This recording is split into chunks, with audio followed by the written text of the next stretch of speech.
English Legal Dictation, Exercise 22, Ready, Start. While appreciating the evidence of a witnesses, the approach must be whether the evidence of the witness read as a whole appears to be truthful in the given circumstances of the case.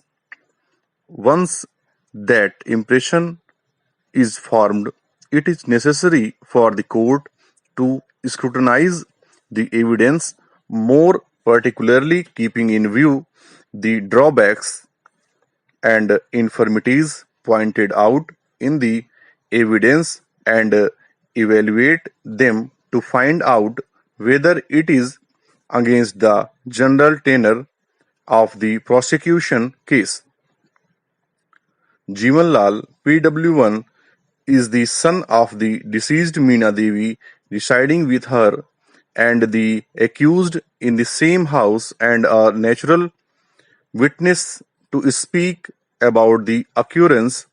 Evidence of Pw1 is cogent and natural and is consistent with the prosecution case.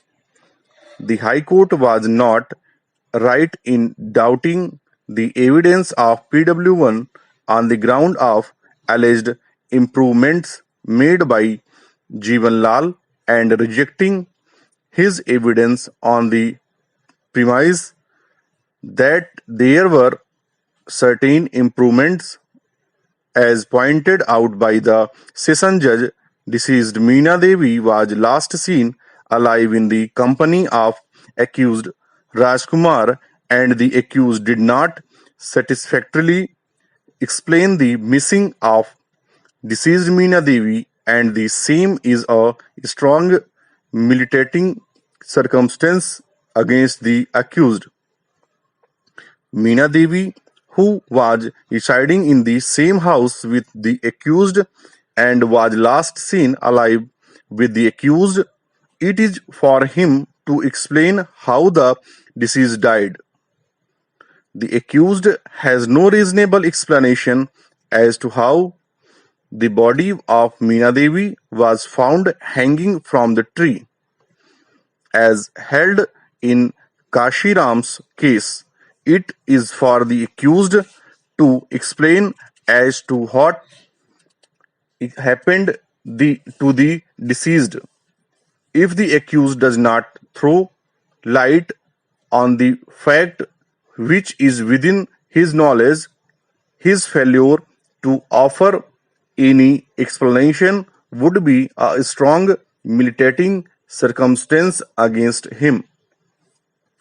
As pointed out earlier in his questioning under Section 313 CRPC, the accused simply denied the evidence of incriminating circumstance put to him and pleading that he is innocent.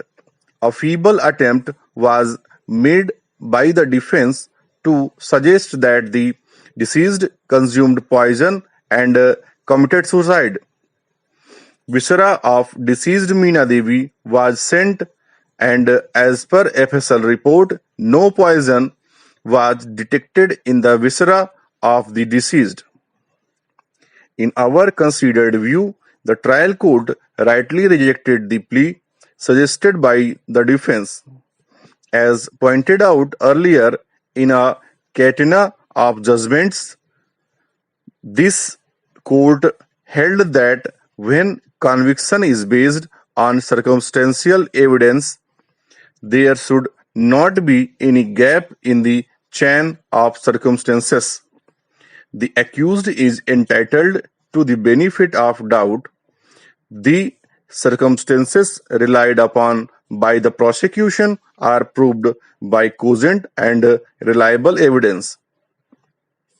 The circumstances cumulatively taken form a complete chain pointing out that the murder was committed by the accused and none else.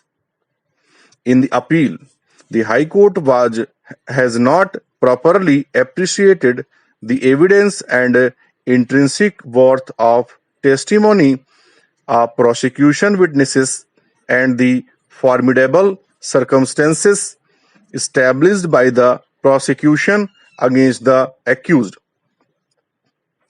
The High Court entertained fanciful doubts and rejected the credible evidence of Jivan Lal on slender grounds. Stop.